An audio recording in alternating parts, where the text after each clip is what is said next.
Hi, good morning, and thank you for joining us. My name is Dr. Genji Lindsay, and I am Director of Public Health at CareFirst.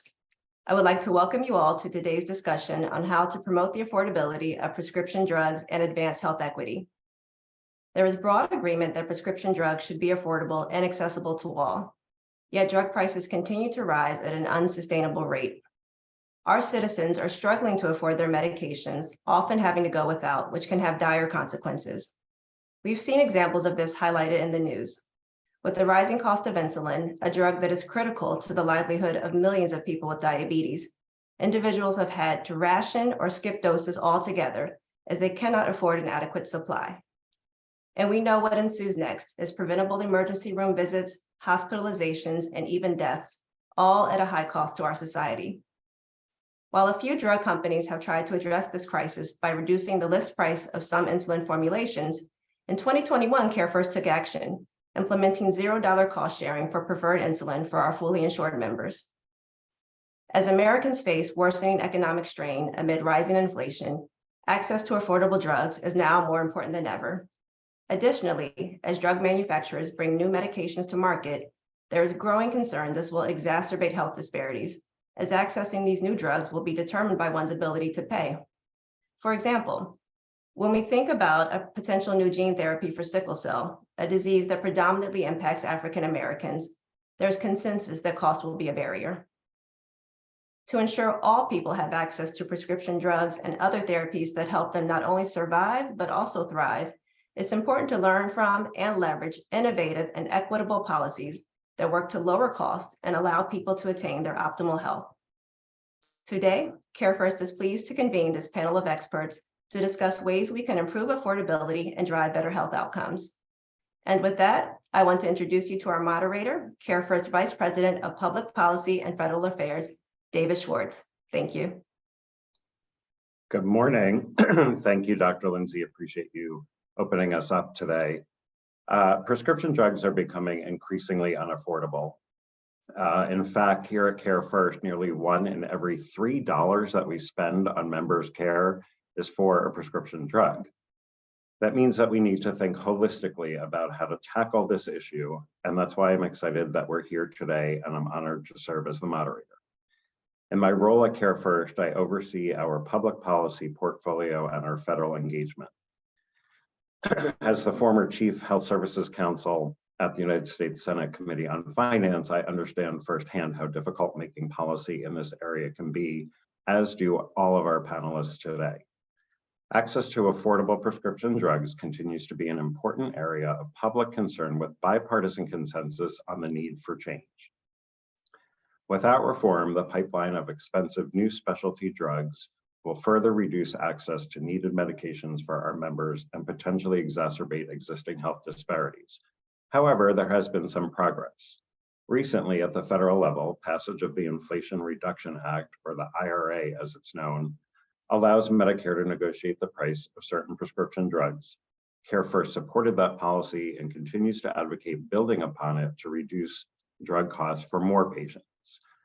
We supported the precursor to the IRA, which was known as HR 3, as far back as 2019.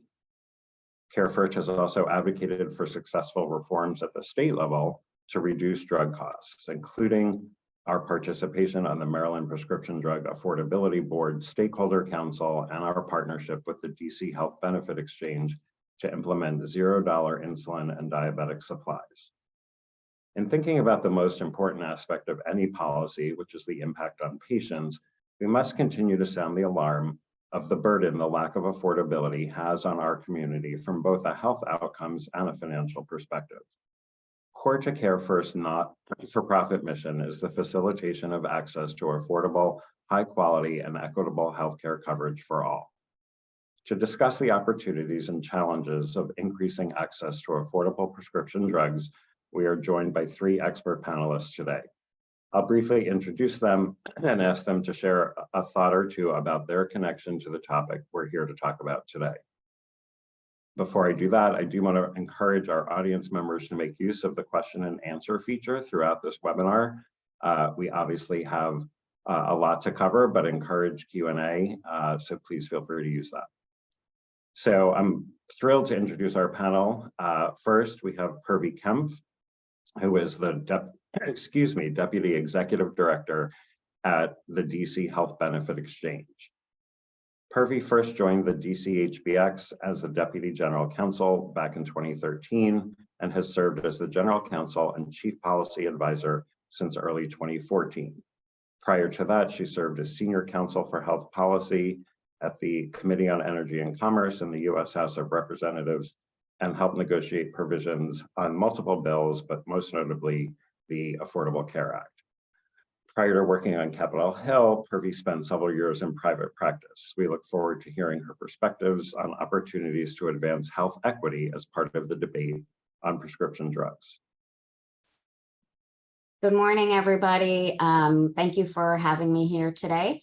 My name is Purvi, as David just said, and the DC Health Benefit Exchange Authority is a public-private partnership here in DC that serves as the health insurance marketplace under the Affordable Care Act. As that marketplace, we cover both individuals and families that are residents of the District of Columbia and small businesses. Our marketplace is about 100,000 people. And since we started, we've cut the uninsured rate in half here in DC. And we're really proud of trying to make all efforts to continue that, make sure health insurance is affordable and transparent and competitive here in the District of Columbia. So thanks for having me. And I look forward to joining in the Q&A for the panel. Thank you, Purvi. Next, I'm pleased to introduce Wendell Primus, the former Senior Health Policy Advisor to former House Speaker Nancy Pelosi. Wendell played a critical role in the passage of multiple pieces of healthcare legislation, including the Affordable Care Act and the Inflation Reduction Act. He is a long-serving and well-respected public servant with decades of experience, working with policymakers on both sides of the aisle and actually in both chambers of Congress. We look forward to his insights as well. Good morning. I'm very glad to be with you this morning. And I had the privilege of working for Nancy Pelosi for many years. And this was probably H.R. 3 in the House was one of the most important bills I got to work on with a very small team of House committee staff. And just to give you a little perspective on it, the Congressional Budget Office scored H.R. 3 as saving the federal budget as well as beneficiaries and consumers. The federal budget savings was $500 billion. The savings in the Inflation Reduction Act that actually became law was $200 billion.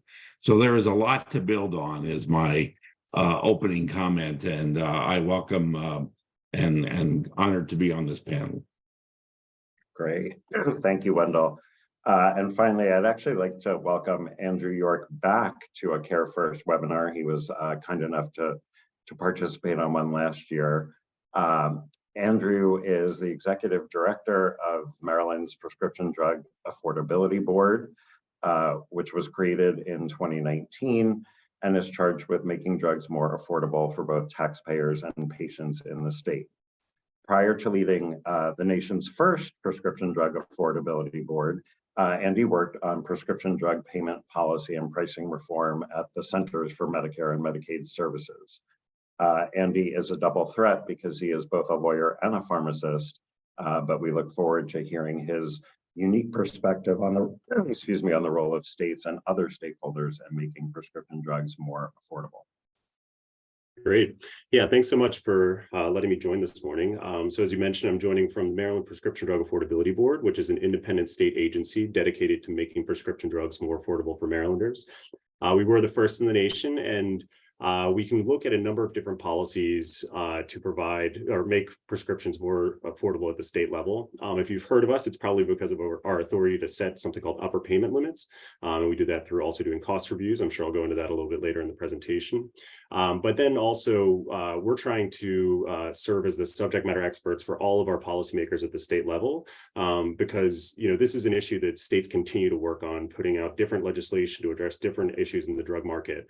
And what we hope to do do is just provide the expertise and understanding necessary to make sure that all the policies that the state's implementing are all kind of pushing in the same direction.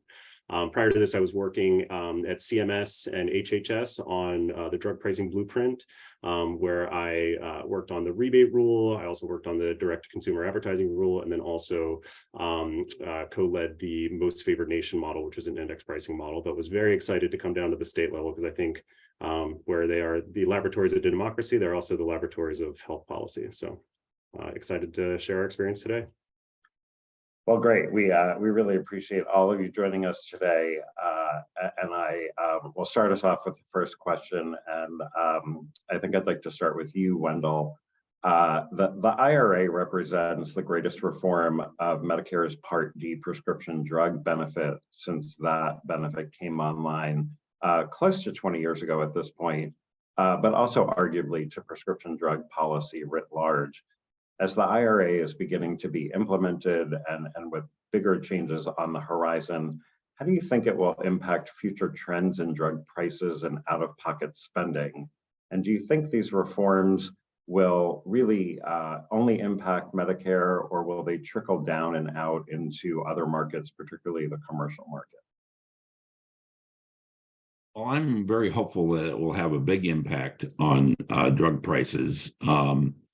And I don't know if it's going to trickle down to the commercial market. I think by law, we're going to have to change. Right now, the negotiation rate only applies to the Medicare program. It does not apply to commercial insurance. And that was one of the things that the Senate, in its wisdom, restricted us. So I hope that business and labor and insurers and consumers can work to change the law and say that the Medicare negotiated rate also applies to commercial insurance. Now, some of that could happen just because of the negotiation that goes on between insurers and drug companies in terms of prices. And you now will say, oh, the Medicare price is X, why should commercial insurance pay more?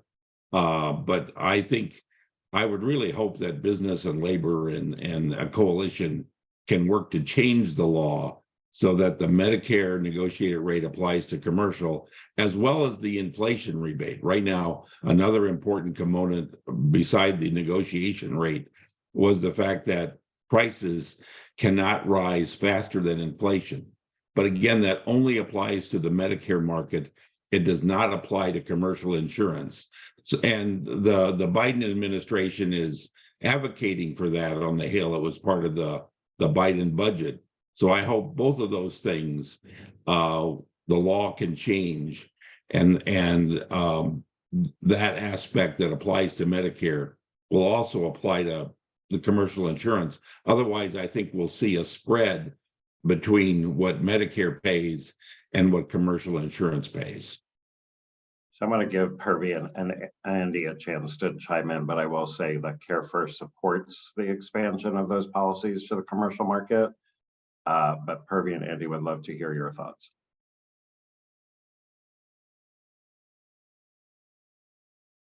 Happy to chime in here.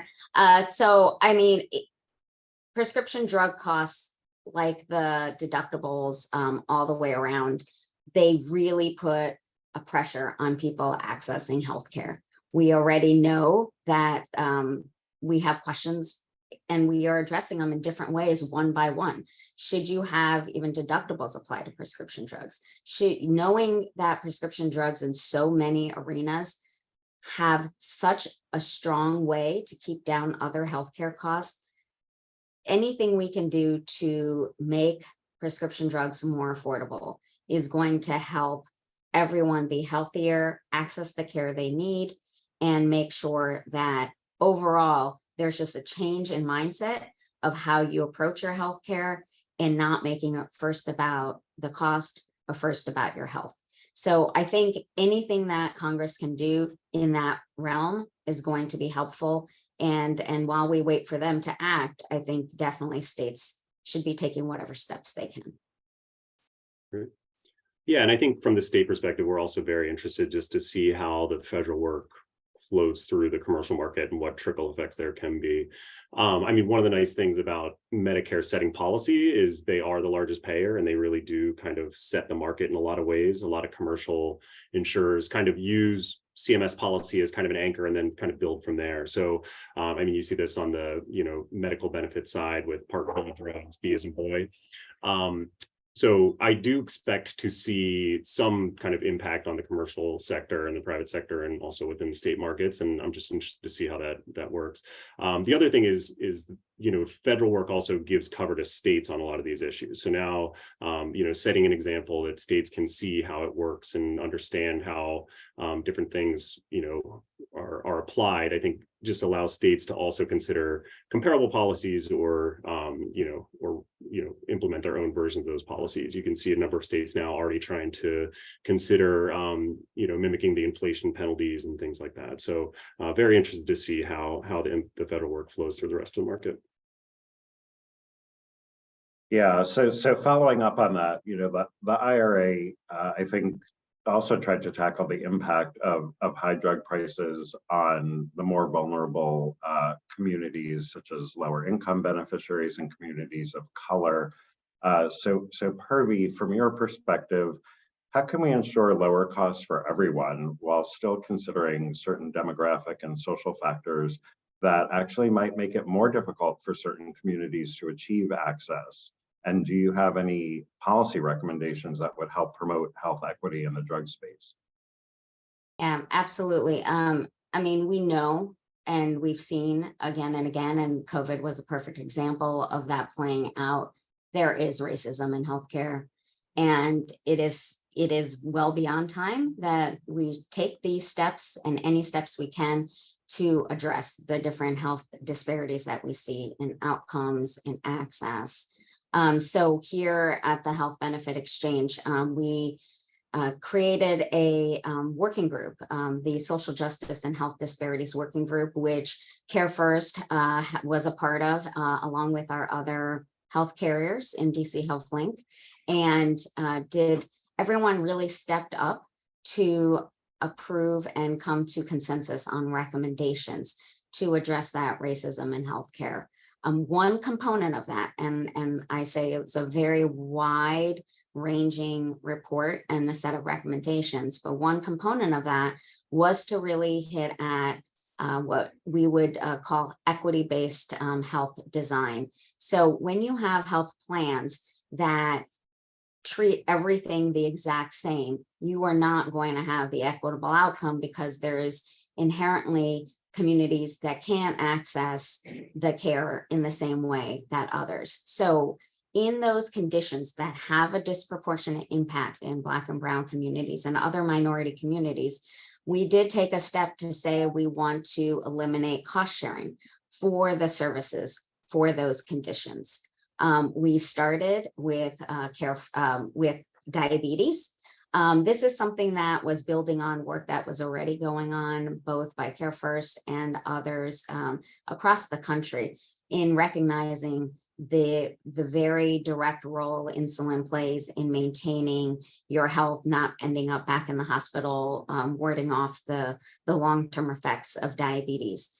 But we went one step further and looked at just eliminating cost sharing for all diabetes care. So that included your doctor's visits, your supplies, of course, the insulin, but all, your foot care visit, your eye care visit. It really was the whole package to make sure you really didn't have that as a barrier, the cost sharing. So that's one example. This equity-based health design is one example of something that we're doing here to really hit at health disparities. Those plans went into place in this past year in 2023. Oh, we're still in 2020. So it just went into effect. And this has been years in the making. The Social Justice Working Group met in 2020 when their recommendations were put together. In 2021, we had a stakeholder group that again included a whole swath of people, not just our carriers, but our brokers, our consumer advocates, actuaries, other agencies, to get the full perspective on how to move this forward. And they came up with the specific recommendations. This is within our standard plan. So we're doing this as one facet of the plans that we offer. And it is both in our individual and small group marketplace. So both for businesses and for individuals, we now will have everyone having zero cost sharing for diabetes. So that is something where you can take that one step at a time and find out how it's having an impact. The next step that we took is going to the next, where we see here locally in DC, a big issue of health disparities with pediatric mental health. So certainly everyone knows that mental health has become a real problem for everyone in the country with COVID and exacerbating different types of anxiety or other health conditions and depression. But beyond that, it really showed the fissures in our healthcare system for the minority populations and accessing those mental health services. And so when you really talk about services where you could be paying something like $45 a visit, and therapy visits can be 8 to 10 times a year, you're paying for prescription drugs to maintain a level of mental health that allows you to be a productive kid in our society, to take advantage of the education you get every day, to be out there, to play, to interact with your friends. This is what we have to do to set everyone up in society. And so we took the same steps that we did in diabetes. We convened a working group, a stakeholder working group, to see what we could do with the cost sharing for pediatric mental health services, including prescription drugs and therapies. We were able to approve a $5 cost sharing there. That's going to go into effect in 2024. So these are all step processes, and these are the types of things that we have to try. We have to hit at where we see those fissures. But that doesn't change the fact that the pressures overall need to always be taken into account as well. And we've really tried to maintain some balance in how we achieve this. Again, it's in our standard plans, and I can talk more about that as we move forward, but that's one of the things we've done here in DC. Yeah, thank you for that, Purvi. And of course, CareFirst is a proud participant on the DC Health Benefit Exchange, and proud to partner with you on those efforts to bring much needed services to the folks here in Washington, DC. Wonder if Andy and Wendell, if you have quick thoughts on the sort of health equity aspect as well. The only thing I would add, David, is right now, only 10 drugs get negotiated in the first year. And, we need to have negotiation apply to many more drugs, because that will also help all populations. And there were other restrictions, like we can't, HHS can't negotiate a drug if it's only been on the market for 9 years in the case of chemical drugs, 13 years in the case of injectables or biosimilars. So we really need to get rid of some of those restrictions, and that almost by definition will help more populations. I mean, one of the things that I hope the act does, our prices are 3 or 4 times what it is in Western Europe or other industrialized countries. And I hope this shifts some of the cost of innovation over to other consumers internationally, so that the American consumer doesn't have to really pay the price of of innovation. Yeah, fair point. Andy? And I would just add, when we are talking about affordability, we have spent a lot of time kind of thinking about this issue, and we do understand that the challenges of affordability land on very specific patient populations, right? So one of the big questions is, you can say, is this drug affordable? Well, is it affordable for who? And that can also kind of vary by, specific circumstances, right? You can have one person who has 5 drugs with a $20 copay and it's $100, and they say, what a great deal. And someone else can say that this is, a debilitating cost for us that we can't manage. So we're just trying to make sure that we account for the nuance in that discussion, and that all of our kind of work is understanding that a lot of this also just relies on the, patient circumstance, and we're trying to account for that as much as possible. It is a complicated issue. So there is no kind of quick answer, but to Purvi's point, I think you need to take a lot of different approaches to try to address this very tough challenge. So to follow up on that, Andy, you mentioned upper payment limits. That's obviously something that Maryland's Prescription Drug Affordability Board is responsible for. I wonder if you can talk a little bit more about how they work, and also what kind of example do they set for future policy, either in Maryland or for other states who are not quite as far along as you all are. Great, yeah. Yeah, so upper payment limits are a pretty novel idea. I mean, the general idea applies in other markets, but pretty novel in the drug pricing space. So again, we were the first state that had the authority to do it, but then since then, Colorado has started their work, and then also Oregon has a prescription drug affordability board that may be getting authority to set upper payment limits. The first task for us is to define what that actually means, and we're doing that. We're actually actively starting that process now with something called our Upper Payment Limit Action Plan. This is a plan that we'll put forward to the Legislative Policy Committee for their blessing, and then after that, it would go into regulations, and then we implement.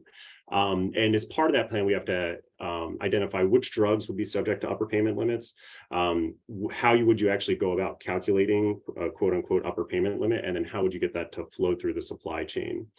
So we're actively in those discussions. The Colorado folks have kind of landed on the resolution for some of those issues.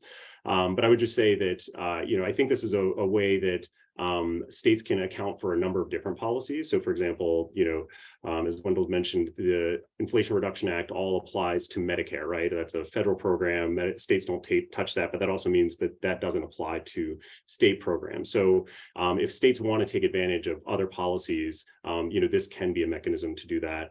And then also, to the question of whether or not other states can do it, I think the answer is yes. I think one of the nice things about doing this at the state level is it does allow the states to kind of use their own personalities and account for the priorities of your specific patient populations and things like that.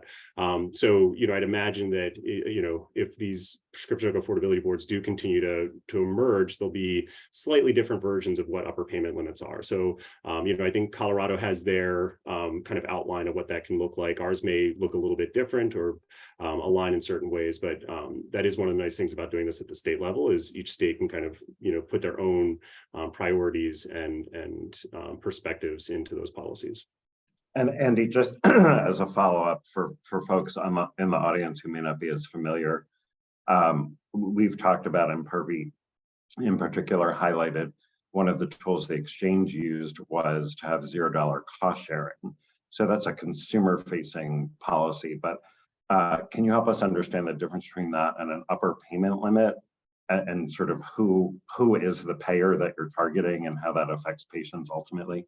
Yeah, so that's a great question. So our work looks at affordability both from the patient perspective, so we're supposed to look at out-of-pocket costs, but then also from the kind of health system perspective. So one of the balances you have with something like a low out-of-pocket cost sharing is that reduces any kind of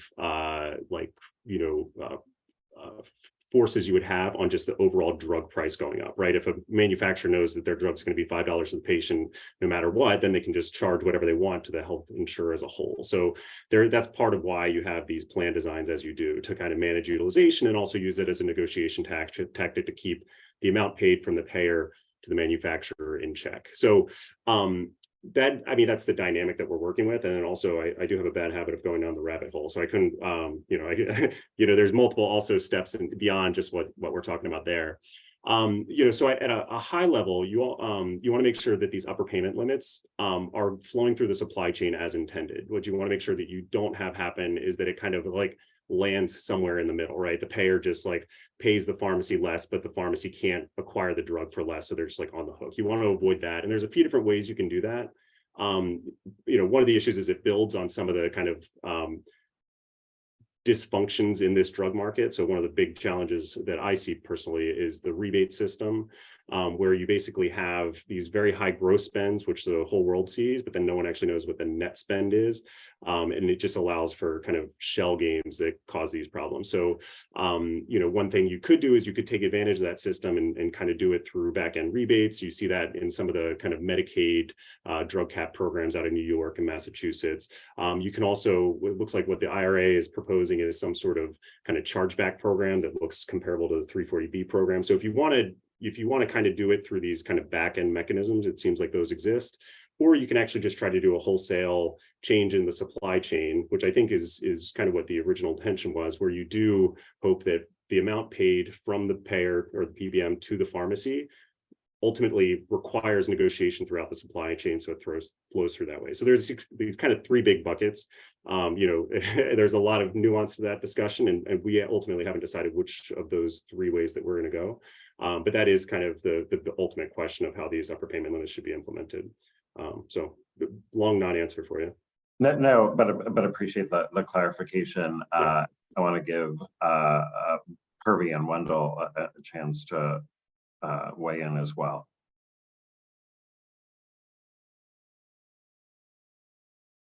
I have no additional thoughts, David. Okay. Yeah, I think what Andy is saying is it's important to look both at the back end and the front end. Just like you said, David, it's a consumer facing, but it can't only be consumer facing. You have to have the competition that builds up to that consumer facing. And whether you're taking it down to zero or you're making it as low as possible, whether you're hitting specific conditions or going all the way across, we have to do things that happen at both ends, So we, for example, like one of the pieces is always pushing to make sure that premiums are as low as possible, because everything builds into this. You go into your premiums, then you go into your deductibles, you go into your cost sharing. That's all consumer facing. And then everything that happens on the back end builds into those structures. So you have to hit it at both sides. Yeah, absolutely. I want to just pause to remind the audience that we're happy to get your questions through the Q&A feature on Zoom, so please feel free to use that. But I'd like to go back to you, Wendell. You mentioned a couple of changes that you would love to see made to the IRA, expanding the number of drugs, potentially applying to the commercial market for both the negotiation and the inflation rebates. So having served on the Hill as long as you did, I'm going to ask you to get out your crystal ball. What do you think the likelihood of that is? You issued a little bit of a call to action to folks to press for changes, and again, CareFirst is actually on board with that. But how do you think that could happen? When do you think that might happen? I'm not too optimistic that will happen this year or next year, with one exception. And that exception is, as you know, things cost money. And for example, we have workforce problems in the healthcare industry, and we also have drug shortage problems. And those problems may require some additional resources. And given that many times Congress has to pay for things where it wants to spend more money, you have already paid for here on the drug pricing. You could up the number of drugs a bit. You could apply it to the commercial sector. You've got some easy ways that CBO will say you're saving money.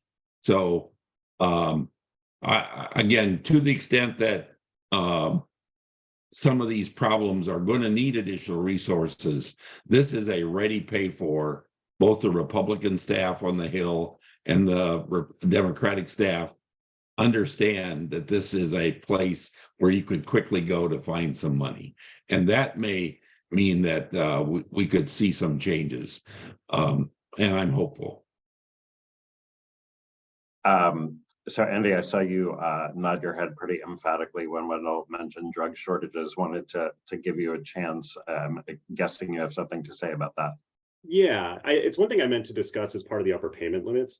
And this is, this is very preliminary discussions, but like one of the findings can be our upper payment limits can be applied both to name brands and generics. I think one of the findings you can have is, especially in the generic space, we're not paying enough, right? Like market commodity competition has driven it down so low that you have these like critical failures in the supply chain where it's all through this one manufacturer. They fail some sort of like certification and then it goes offline. And like, I think shortages are an extremely important issue that may not even be getting enough attention. Like you're hearing more and more about critical oncology drugs that again are, just a few dollars per dose, but you can't get enough of them. Well, what if we like doubled the price of them and then all of a sudden this wasn't a problem, right? So that could be something that you see as part of this work of like, we can say, well, we're not paying enough for this drug because like, it's causing these shortage issues. And one of the things we're doing with upper payment limits is ensuring that what we're doing, like one of the checks that we have to do is that this won't cause shortage issues. So we want to make sure that, this promotes access, not reduces access.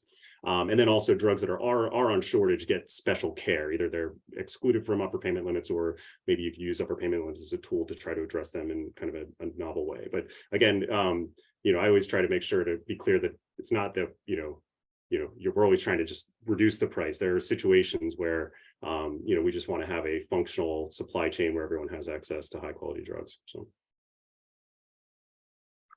Hervey, anything from your perspective? Your role brings you in more direct contact with consumers probably than Wendell or Andy. So curious if you hear demands and get pressure from consumers that buy on the exchange. The number one continuous and always ask is for more affordable health plans. And that, every year we see double-digit premium increases, and it becomes very difficult for consumers to continue to be able to carve out the money they need to pay those premiums. So when the American Rescue Plan lowered the premiums that people had to pay across the board by enhancing the tax credits, that was exceptionally critical. The Inflation Reduction Act continued that through 2025, but it again is slated to end. There is no reason this shouldn't be permanent. We can't even talk about prescription drug costs if you can't get to a doctor to get the prescription to then. You need your health insurance.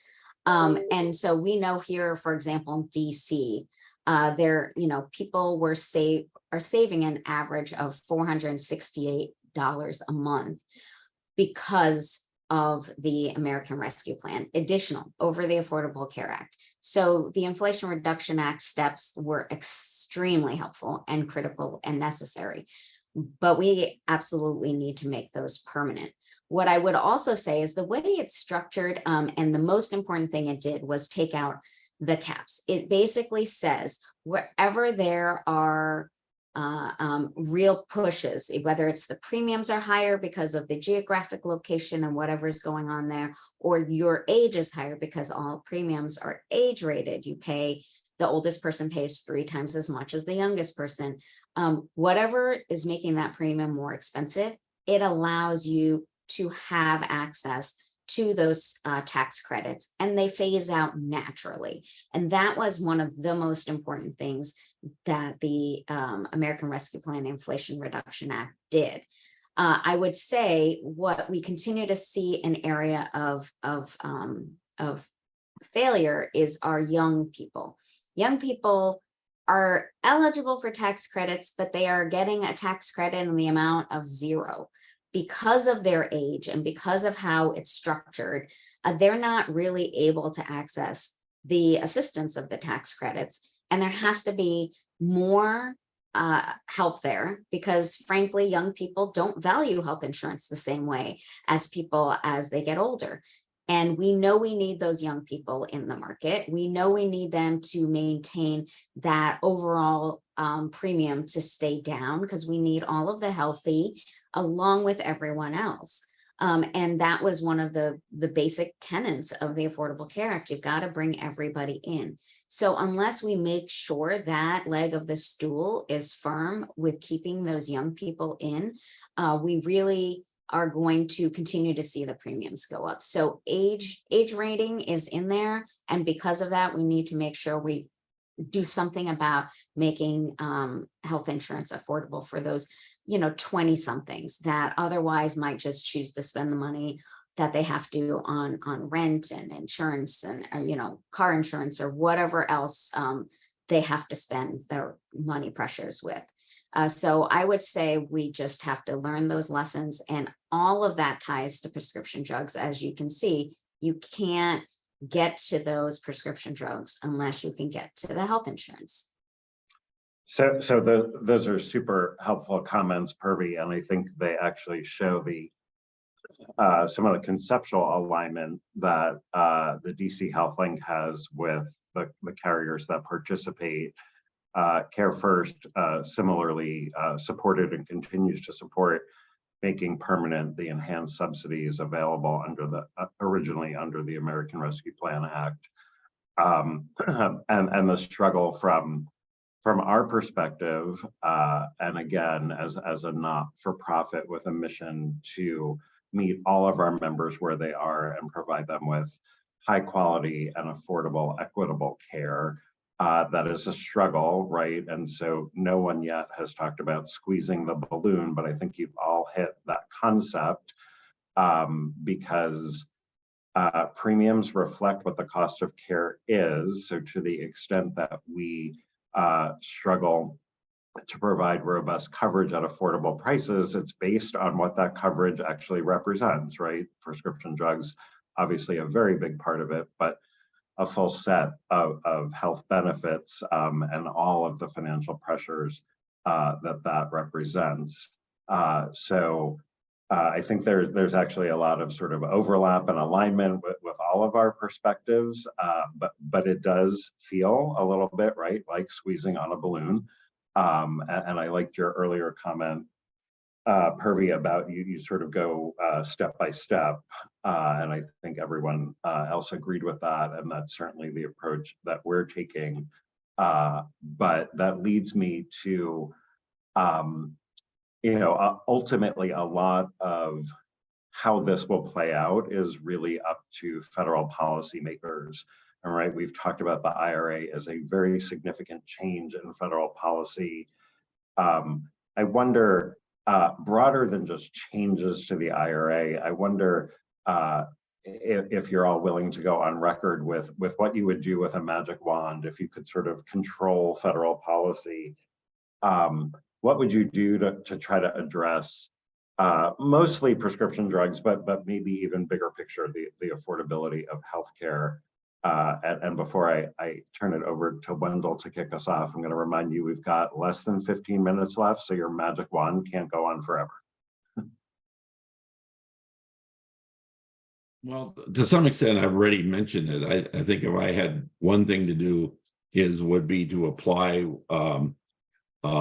the negotiated rate and the inflation rebate to the commercial sector so that it affects all individuals, not just those who happen to be Medicare beneficiaries. And then, I also think increasing the number of drugs that can be negotiated, et cetera. Those are the two things that I would do. And I do think that building on what Andrew said, the drug shortage problem is real, particularly among cancer drugs. And I've never been a big fan of the copay cap on insulin, mainly because, it's disease specific. I mean, cancer drugs, there's many other drugs where we need to lower the deductibles and copays, and it shouldn't be just insulin. I think that should be more universal. Purvi? I talked about the permanent lowering of the cost of health insurance through extending the tax credits, the more expanded tax credits. But what I would say specific, I started with a conversation that we've had here in DC on equity that everyone is having across the country. And so along those lines, we have to think more flexibly, and we would love to have more flexibility from the federal government to do things along equity-based health design, health plan design. Right now, we're hitting walls. We're hitting structural walls where we took some steps on diabetes, we took some steps on pediatric mental health. Our next area of focus is going to be cardiovascular and cerebral vascular disease. And I will have to say that much more cleanly as we get into those. But as you go through these, like you said, it's a balloon. We have to figure out what we can do in one area. What is that going to do to other places as far as deductibles and cost sharing? And right now we're also hitting these limits, actuarial value limits, which really are those limits that keep plans within certain bands of bronze, silver, gold, or platinum. And being able to have some flexibility to try out some different whatever types of social justice efforts you may have, but in our case, this equity-based health design, having some flexibility to do that, to see how that plays out at a state level is really critical. And we are looking for the federal government to be a partner here to help us move that forward, so we can, be a model for one type of way of addressing this, and then, others will definitely be taking steps in different directions, and we can see how that affects communities of color. We know cost isn't the only barrier, but we know it is one of the most significant barriers. So I would say that is something that we would look to our federal partners to do, is really think through more flexibility on equity. Great. And I would just ask our federal partners to show their work. They have a lot of really smart people and resources that states can't even dream of. And also I think the biggest thing is also just data and data sharing. We know like very important information exists and is available to a government entity, but we just can't access it. And if I had to pick one policy, it's kind of necessary but not sufficient. It's drug pricing transparency. Everyone talks about it. States are taking a bunch of stabs at it. I think the federal government has the best program on this, where they are getting kind of negotiated prices. And if states could just be CC'd to that would solve a lot of problems. I think our biggest frustration is this difference between the gross spend, which we can see, and then the net spend. I hate to always kind of use insulin as an example, but it's just the most extreme example. You talk to the manufacturers and they say, well, the net price has always been $100, but the list price has gone from $100 to $400. And then it's somewhere between 100 and 400, but you'll never know. You never know exactly what that is. And that actually is a meaningful difference to the point of is a drug affordable or not? It's somewhere in that net to gross range, right? So just kind of getting our hands on that, or our arms around that issue, I think is kind of necessary for any other work that we would be doing. So is the problem a lack of transparency, or is it actually how the supply chain has evolved? I think it's both, right? If the supply chain didn't exist as it does, it wouldn't be an issue. But since it does, I don't see it changing anytime soon, then transparency can provide, some light into this, black box, which I think is important for policymakers. I'm not sure that, transparency is usually kind of pitched as a patient choice, and shopping will drive costs down. I don't think we see that as much in the healthcare space. But for policymakers, I think it's necessary to actually identify where the real issues are. I think a lot of folks are able to kind of hide behind, these amorphous numbers and say that it's, point to other people in the supply chain, and it makes everyone's job a little more difficult. So. Yeah, no, fair enough.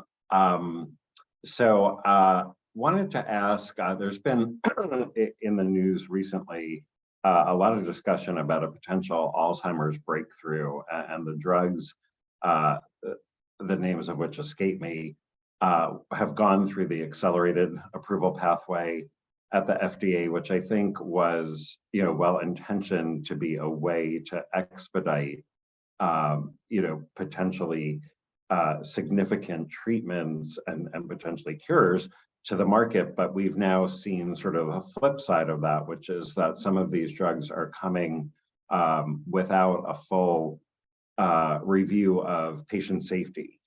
I wonder, we saw how CMS has sort of dealt with it. I wonder if you guys have thoughts about that?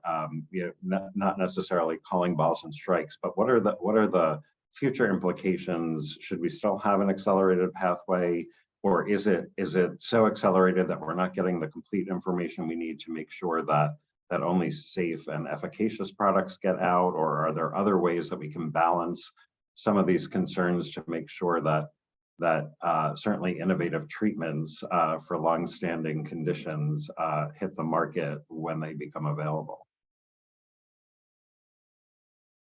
I think the accelerated approval makes a lot of sense. And if I recall correctly, Congress strengthened that a bit in the sense of, let's say you approve a drug tentatively, and then you find out later on that there are some safety problems. I think you need to give FDA then the ability to withdraw that drug. I mean, there's a real limit to how much you can find out in all of these clinical trials. And I guess I'm one that believes that, FDA needs to keep monitoring the safety of all of new drugs, and then have the ability to take back its approval, because it's only when you've given the drug to lots of people that you really know for sure whether it's, and all drugs have some adverse effects typically, but I think accelerated approval should stay, but and I think we have strengthened it. Purvi or Andy? Yeah, I would just echo, I think it is an important pathway, and all the different pathways and regulatory structures we have exist for a reason. Like, they exist for a good reason. The issue is when those pathways are abused. So what you see in the accelerated approval pathway is it's approved based on, a metric that doesn't necessarily correlate to the final outcome, the surrogate marker. It's approved on a surrogate marker that doesn't necessarily correlate with the outcome, and then they just never complete the trials to confirm that it does, right? So, and then it just, to Wendell's point, it just stays on the market indefinitely. So if you have something like this pathway, you just need to make sure that you can also on the back end take it off the market if it's not kind of meeting its goals, right? So it's important to get innovative therapies to market. I do, you brought up concerns about safety. I think that's a fair concern to have, but I also just have general concerns on, like, does it even work? And you need to prove that if you're going to get paid a lot of money for it. I think the CMS policy is a pretty novel idea, and I think it's a good way to incentivize ensuring that these drugs do kind of get their final outcome studies out the door. Though I want to make sure that our manufacturer partners are also represented. I think they would have the opposite feedback. So. And Purvi? Yeah, I'm not sure I can weigh in on this area. I certainly definitely have read through and see the push and pull in these areas. And, you have the consumer who's sitting there really struggling with a very difficult disease and is looking to try and get quick access to whatever could be helpful. But, we have these different pathways in the pipeline for a reason. So I think I have to leave it at that. Great. So we're about at time. I did want to give the three of you a chance if there was something you were dying to say and didn't get to say yet, or anything you want to correct for the record. Want to give you a minute to do that, or any comments that you have for us at CareFirst. Happy to hear those too. I would just say we appreciate how much CareFirst has partnered with us in all of the efforts, both on equity, but many other efforts to really push on different pathways to make sure people are accessing health insurance and then the services that they need. It's not something anyone can do alone, and many people play in these arenas, and you can't just do it with a consumer advocate or a customer. You have to do it with your partners and other agencies and brokers and businesses, and you need everyone together. And we always appreciate the strong voice that CareFirst offers and others offer in making those stakeholder working groups successful, and therefore making the efforts successful. And then we look towards all of these stakeholders to then tell us how it's going, what they're hearing, qualitative, anecdotally, and data wise, what we're seeing as over the years as we see how these different policy changes roll out. Thank you, Purvi. We appreciate that. $1 and Andy, any final thoughts?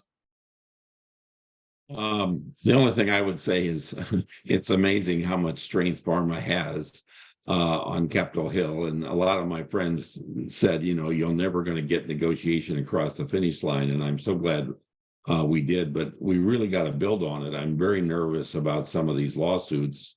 The lawyers tell me that, you know, we've got a pretty good chance of prevailing here, but there's still a long ways to go in this, and I commend the insurers and hope you can build coalitions of business and labor to get the inflation rebate and the negotiation to apply to commercial insurance. I wish you the best.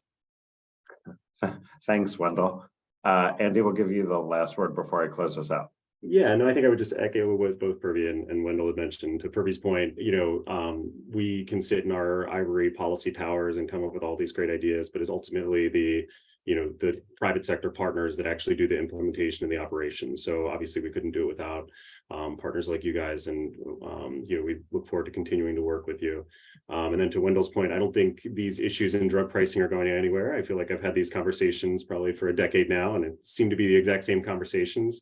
And all the drug pricing work that I worked on kind of met its natural legal ends on the federal level. So I won't be surprised if we have another webinar in a couple of years, continuing to work through these issues. So. Yes, I think we'll continue to talk about this for a while. So thank you to the three of you. This has been a really great conversation. Appreciate all of the expertise and insights that you shared with all of us today. Also want to thank everyone who joined us virtually and folks who registered, and a special shout out to the whole CareFirst team that made this all happen with the wonder of Zoom and related technologies. And as policymakers continue to identify solutions to address the rising cost of prescription drugs, CareFirst remains 100% committed to ensuring affordable access to high quality care, and we remain a willing partner in the effort to address affordability. So thank you to the three of you. Thank you to the audience. Hope everyone has a good day.